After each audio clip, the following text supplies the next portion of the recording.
Hey, it's me, Dr. G, once again coming to you. It's been a minute, of course, but I'm still here and enjoying the celebration of this awesome season. And speaking of seasons, it's the season of my birthday, right?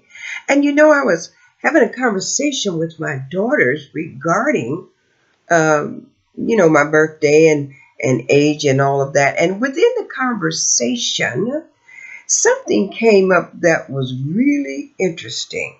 And that's what I'm going to be discussing today as I share these few minutes of meditation moments with you, language arts, because it brought a serious, deep thought in our conversations as we were discussing the fact of age. As a matter of fact, I discovered that, you see, I was born in 1949, right?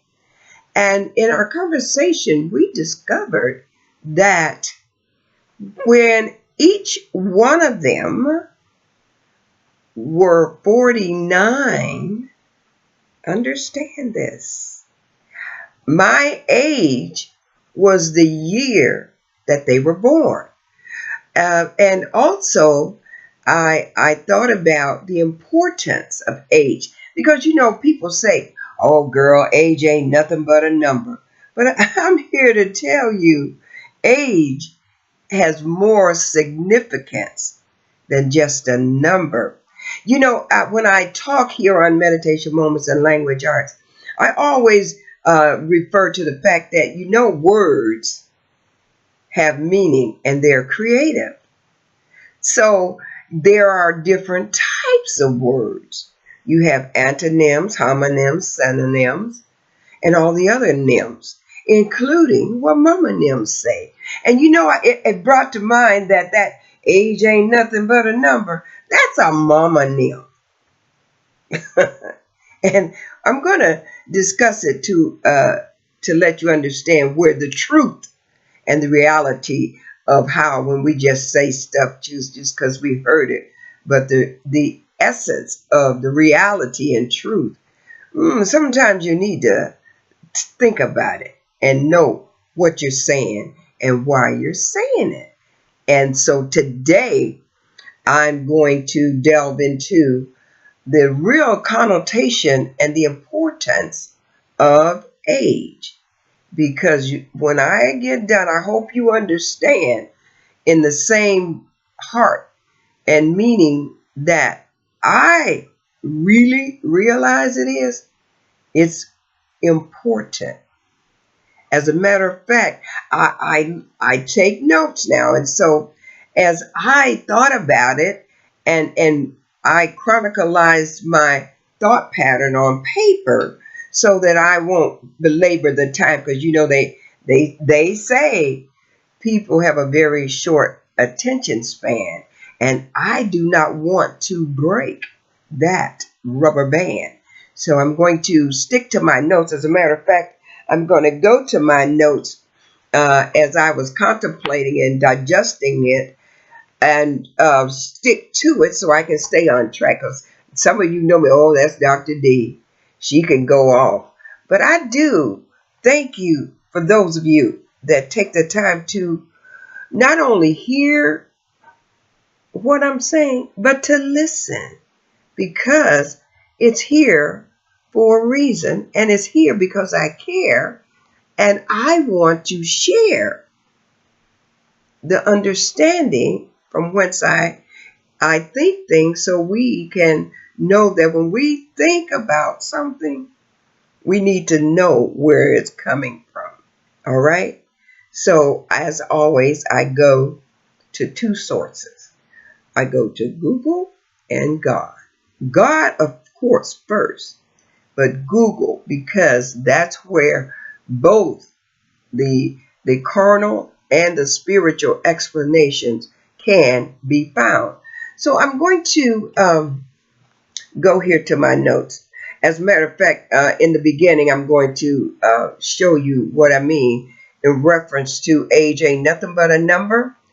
When I look back over my life, when each one of my children, I have 4, when each one of them turned 49, now understand I was born in 1949.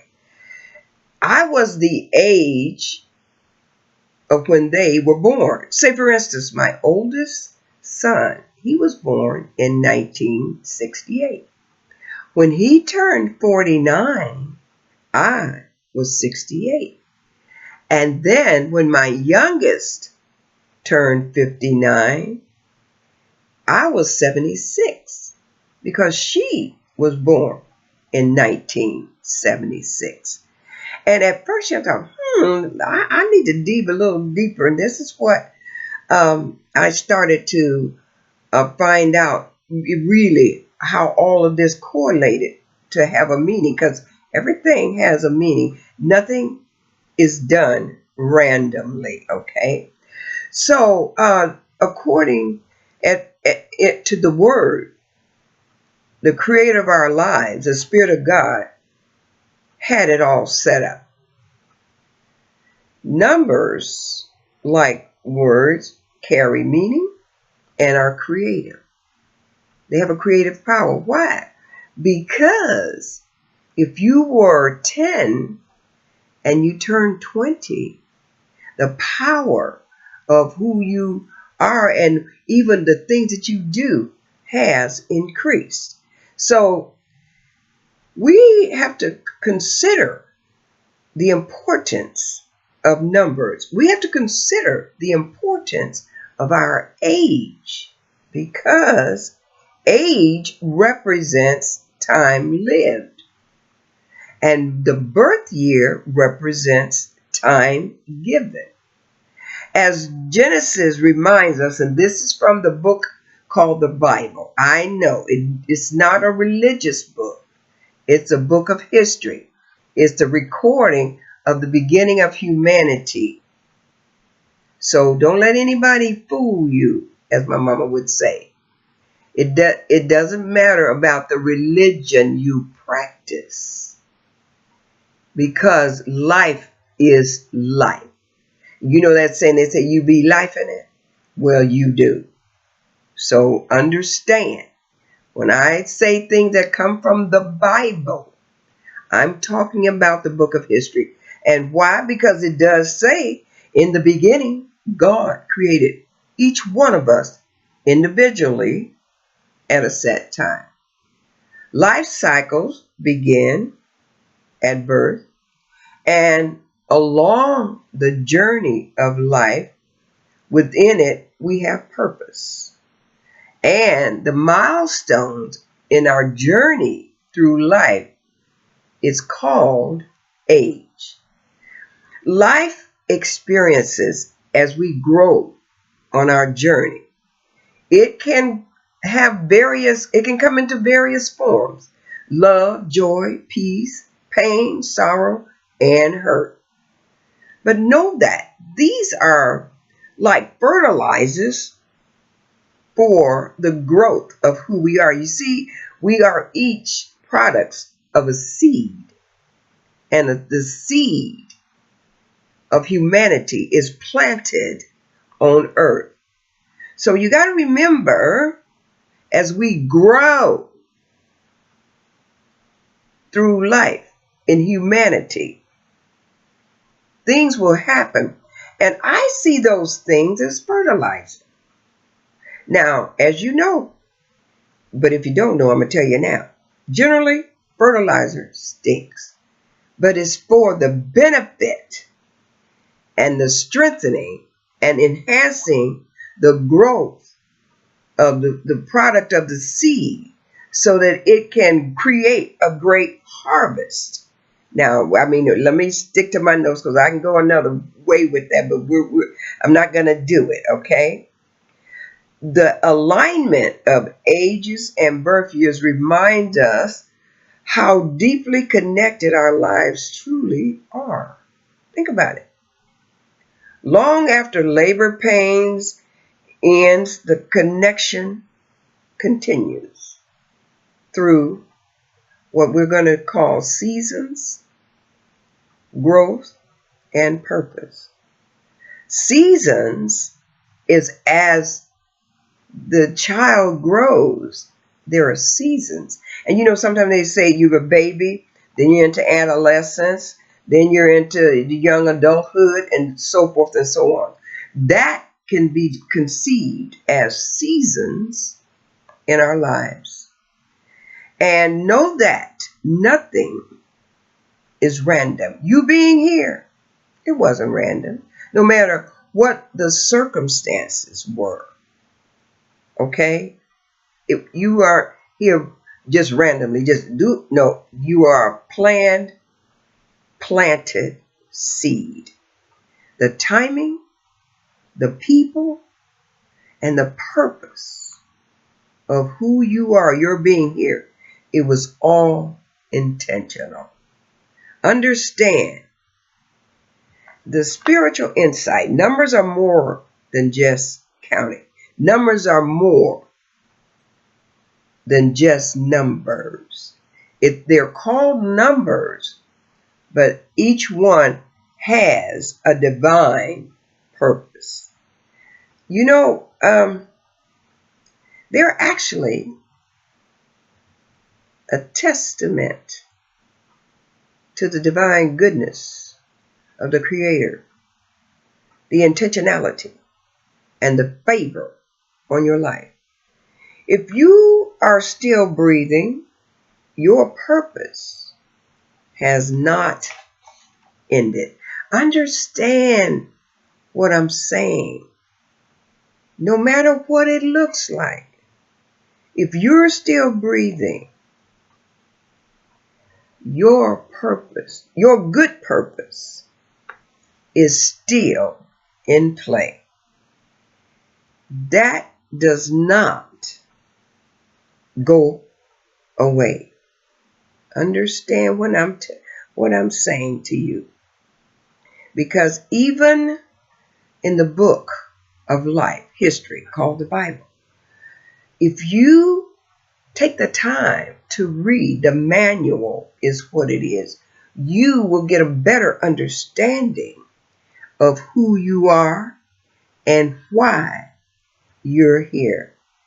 As a matter of fact, even when you know how people say that life is too hard, and a lot of times, even in the excitement, people will say, "Ooh, I can't wait." Yes, you can. Think about it. Patience is a virtue. As a matter of fact, when things are happening in our life and you think back and remember where you came from and things that have happened to you, as it would say in the book of life, Romans 12:12, rejoice in hope, be patient in tribulation, be constant in prayer. And also John 16:33 says, I have said these things to you, that in me you may have peace. In the world you will have tribulations. But take heart, I have overcome the world. And you know how you know that's true? Because you're still breathing. So whatever you went through, evidently you've overcome it, right? So when you think about your age, and you hear people say age ain't nothing but a number, let me tell you, your age is not just a number. It's a testimony. It's a reminder of where you've been, how far you've come, and that the creator of your life still has plans for you that are for your good. Because one thing that I want you to remember when I'm getting to the end here, no one was born to be miserable or to make anybody miserable. When I was graced to be a part of humanity in December of 1949, that was not a part of my purpose. Oh yeah, We cause pain to the birther of us. And as a matter of fact, if you think about it, that's the one person you need to give homage to and live your best life to represent the person by which God chose you to come into this world and be a part of humanity. And when I say that, understand, I know that there are people, because I'm one of those people, that the birther of me is no longer living. But guess what? I've learned. And you know what? She actually told me that before she went on to live her better life for the rest of her life, that if I loved her and I wanted to represent her, then the one thing I need to do is to pray that God give me the strength to continue to be that awesome person that I was supposed to be, and go ahead and take care of business and leave her alone, because she had done what she was called to do, and she's ready to go. Now, this does not, I'm going to caveat this one and say this has no meaning or purpose to be morbid or make anyone miserable. As a matter of fact, I'm telling you this so you can understand the joy of where you came from is represented in whatever it is that you do. So if you want to be a good representative, then, as she would say, go ahead, take care of your business, and be the woman or the man that you were designed to be, to do your part to make this world a better place. So no matter what it is, don't give up. Grow up to serve your design purpose. Because what the world needs now is you, the best you.